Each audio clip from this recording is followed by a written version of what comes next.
Esprit de la rivière, si tu existes vraiment, rends-moi belle pour que les hommes puissent m'aimer et m'épouser. Je suis fatigué d'être ignoré. Je peux t'offrir une beauté que personne dans ce village n'a jamais vue. Ton visage attirera tous les regards. Les hommes te poursuivront comme des papillons attirés par la lumière, et l'amour que tu demandes viendra aussi. Mais quand ton premier enfant verra le jour, il m'appartiendra. J'accepte. L'instant suivant, l'esprit leva les deux mains. La rivière monta brusquement. Une vague jaillit de l'eau et toucha le visage de Sabrina. L'eau était glacée. Quand elle rouvrit les yeux, la silhouette disparaissait déjà dans la rivière. Sa voix résonna une dernière fois dans la nuit. Le pacte est scellé. Dans un petit village près d'une grande rivière sacrée, vivait une jeune femme nommée Sabrina. Le village était entouré de palmiers, de routes en terre rouge et de petites maisons en argile où les familles suivaient des traditions anciennes. Au centre, un grand arbre sous lequel les anciens se réunissaient chaque soir pour raconter des histoires et régler les affaires du village. Parmi toutes les jeunes femmes qui passaient sous cet arbre, Sabrina était celle que personne ne remarquait vraiment. Elle était très maigre, presque fragile, comme si le vent pouvait la plier en deux. Sa peau était très noire, profonde comme la nuit, si sombre que certains la comparaient à un bois brûlé. Ses oreilles étaient grandes comme un éventail, ce qui attirait souvent les moqueries des enfants. Elle avait de grosses lèvres pleines et un petit nez court qui donnait à son visage un air de singe. Dans ce village, où la beauté était célébrée pendant les fêtes, Sabrina ne ressemblait pas aux filles que les hommes admiraient. Les autres jeunes femmes avaient des silhouettes en forme de BBL, des visages fins et des traits que les anciens appelaient les traits des femmes bénies. Elles portaient des colliers colorés, des beaux pagnes, et marchaient avec la confiance de celles qui savent qu'elles sont admirées. Sabrina, elle, marchait toujours un peu en retrait. Quand les jeunes hommes revenaient des champs ou du marché, leurs yeux étaient toujours tournés vers d'autres filles. Ils riaient avec elles, les accompagnaient chez elles et parfois leur promettaient le mariage. Mais personne ne fit jamais de promesse à Sabrina. Au marché, certaines femmes murmuraient en la regardant passer. « Cette fille est trop noire et laide. Quel homme voudrait d'elle ?» Même les célibataires désespérés du village l'éviteront. Sabrina entendait presque toujours leurs paroles. Elle faisait semblant de ne pas les remarquer. Chaque matin, elle se levait très tôt pour aider sa mère. Elle balayait la cour, allait chercher de l'eau à la rivière et aidait à préparer les repas.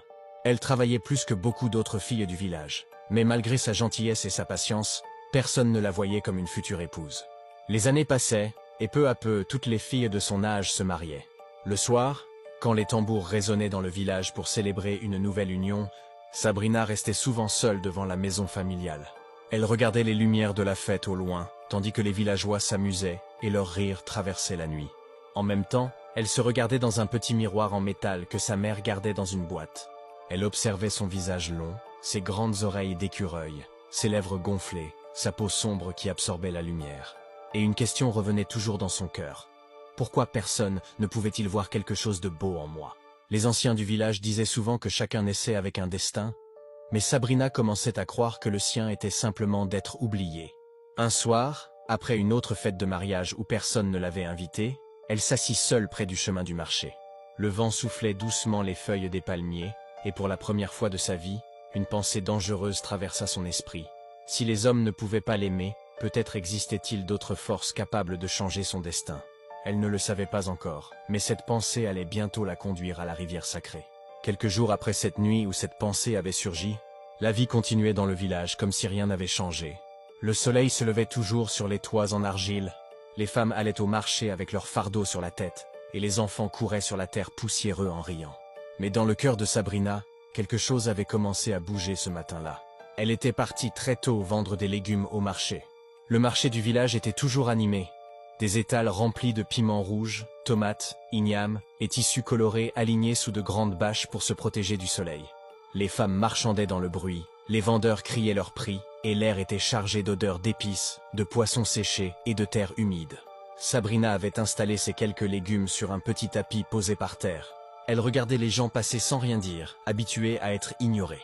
Vers midi, alors que la chaleur montait et que les clients se faisaient rares, elle se leva pour aller chercher de l'eau dans une grande jarre derrière les étals.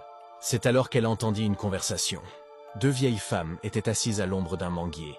Leur voix était basse, mais leur ton sérieux. « La rivière n'est pas que de l'eau », chuchota l'une d'elles.